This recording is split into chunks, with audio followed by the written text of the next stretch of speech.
呀？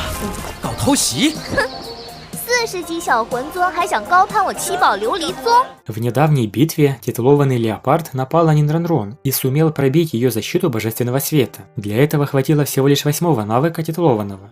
Мы, конечно же, немного повозмущались, почему ее 8-е 100-тысячелетнее кольцо и такой мощный навык были настолько ослаблены в аниме. И вот недавно создатели объявили, что пересмотрели этот момент и официально усилили Нинранрон. Что же произошло? Первоначально в оригинале защита божественного света 9 сокровищ могла блокировать 9 атак титулованного подряд, включая навыки 9-го кольца. Но в версии аниме ее защита была сломана 8-м навыком призрачного леопарда.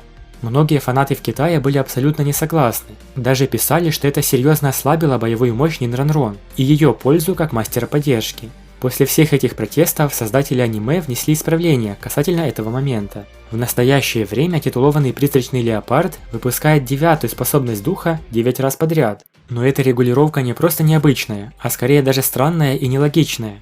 Вот почему. Способность 9-го духовного кольца потребляет много силы мастера. Призрачный леопард 95 уровня может использовать 9-ю способность духа 9 раз подряд. Разве он не должен быть человеком номер 1 на континенте? Даже Бибидун и Тансан, имея 2 духа, не могут так часто выпускать 9-й способности колец, не говоря уже об обычном титулованном 95-го ранга. Недаром фанаты боевого континента высказали свои претензии, увидев скорректированные навыки. Возможно, сам титулованный леопард не ожидал, что станет настолько могущественным в анимации. Как видим, изменяя первоисточник, нужно быть очень осторожным, иначе могут быть явные несостыковки и нелогичности. В этом случае было бы намного лучше точно следовать оригинальному произведению. Почему такое иногда происходит в аниме «Боевой континент»? Создатели любят создавать ситуации, когда герою трудно противостоять врагу, и он на грани смерти, а также чтобы улучшить их бои. Поэтому для главных и второстепенных героев есть обычай ослаблять или понижать их способности.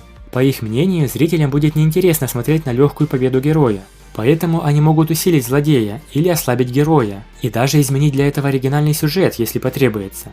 Получается, даже осознав свою ошибку с божественной защитой Нинранрон, создатели не смогли грамотно ее исправить.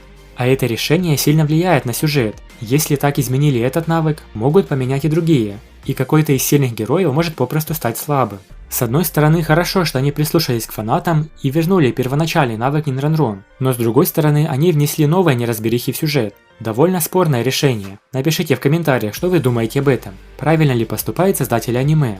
Ярким примером изменения сюжета служит смерть учителя Цинмина, который погиб от рук призрака. Также в последние несколько серий решающей битвы практически не видно первоначальной боевой мощи группы главных героев, включая монстров Шрека. Но вместо этого их подавляют и бьют все время. Например, почему мощное слияние Даймубая и Джуджуцин не способно победить главу Черных Тигров, который даже не титулованный. Есть еще один интересный вопрос. Он больше касается нынешней битвы у перевала Дзелин. В Духовной Империи есть столько больших кланов и групп мастеров, но мы ни разу не видели ни одного мастера поддержки. Учитывая, насколько важна роль вспомогательных мастеров во время битвы, почему в Духовной Империи нет мастеров поддержки, целителей или мастеров пищи? Да, они довольно редки, но парочка точно нашлась бы. Например, мы помним, что на турнире в команде мастеров Духовного Храма был один мастер поддержки. Хотя, возможно, в Духовной Империи попросту нет высокоуровневых мастеров вспомогательного типа. Поэтому для Бибидун и ее титулованных они не сыграют большой роли. К тому же они никак не сравнятся с пагодой 7 сокровищ. Возможно, в будущем нам покажут некоторых мастеров поддержки. Война между империями ведь еще не закончилась.